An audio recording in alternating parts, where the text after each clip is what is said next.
आज का दंगल बिहार के चुनाव में मुद्दों पर हो रहे वार पलटवार पर। इस जुबानी जंग में नया मोर्चा जनसुराज के संस्थापक प्रशांत किशोर ने खोल रखा है। यह मोर्चा करप्शन के आरोपों का है। प्रशांत किशोर दावा करते हैं कि नीतीश कुमार के नजदीकी मंत्री अशोक चौधरी ने 2 साल में 200 करोड़ की संपत्ति खरीद ली। प्रशांत किशोर कहते हैं कि दिलीप जायसवाल ने मेडिकल कॉलेज हड़प लिया। प्रशांत किशोर कहते हैं कि सम्राट चौधरी हत्या के आरोप में जेल जा चुके हैं और हलफनामे में सच छिपा रहे हैं। प्रशांत तो खैर विरोधी दल के नेता हैं, लेकिन इन आरोपों को लेकर पूर्व केंद्रीय मंत्री आरके सिंह ने सख्त तेवर अपना लिया है। आरके सिंह का कहना है कि जेडीयू तो अपने मंत्री से स्पष्टीकरण की मांग भी कर रही है। बीजेपी के नेता खामोश है। जब सवाल अंदर खाने से ही उठ रहे हैं, वो भी करप्शन जैसे मुद्दे को लेकर, जिसके खिलाफ नीतीश कुमार की पूरी सियासी जिंदगी खड़ी रही है। ऐसे में करप्शन के सवाल अगर चुनावी साल में सुलग रहे हो तो यह सत्ताधारी गठबंधन को महंगा भी पड़ सकता है। जिस बेदाग छवि और सुशासन नाम की बदौलत नीतीश कुमार पिछले 20 बरस से बिहार की कुर्सी पर काबिज है, उनकी सबसे बड़ी यूएसपी को प्रशांत किशोर ने चैलेंज किया है। आरोप है कि नीतीश के सबसे करीबी मंत्रियों में एक अशोक चौधरी ने करप्शन से संपत्ति अर्जित की।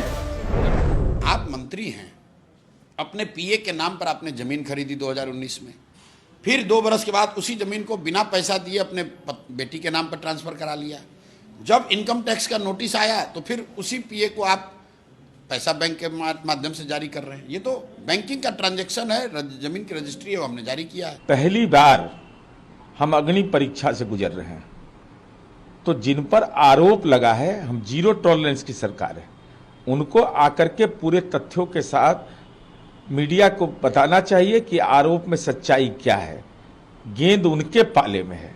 हम अपनी पार्टी की ओर से अनुरोध करेंगे कि आरोप आप पर लगे हैं, आपको मीडिया के सामने तथ्यों को रखना चाहिए।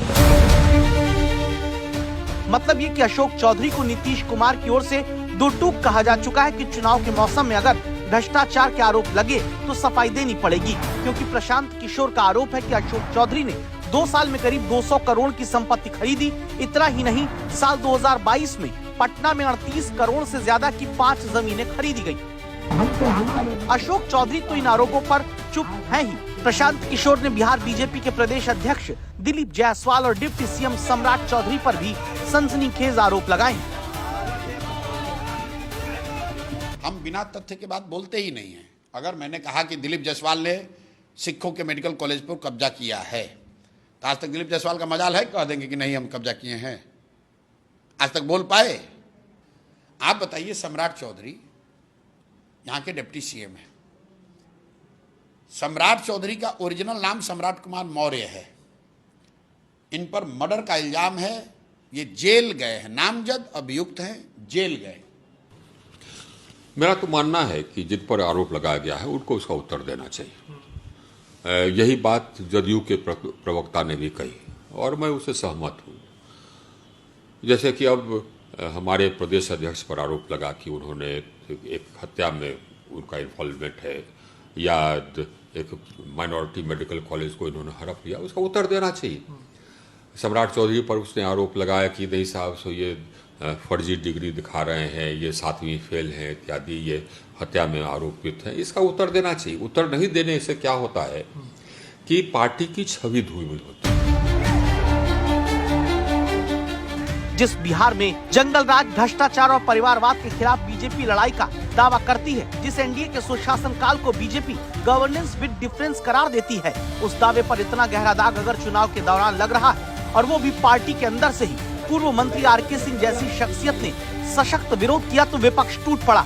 हालांकि तमाम आरोपों के बावजूद न तो बीजेपी के डिप्टी सीएम सम्राट चौधरी और प्रदेश अध्यक्ष दिलीप जायसवाल ने इन आरोपों पर टिप्पणी की, न ही नीतीश के करीबी मंत्री अशोक चौधरी कुछ कह रहे हैं। ऐसे में लगता है कि आने वाले दिनों में बिहार में भ्रष्टाचार के मुद्दे पर विपक्ष चुनावी मोर्चेबंदी और मजबूत कर सकता है।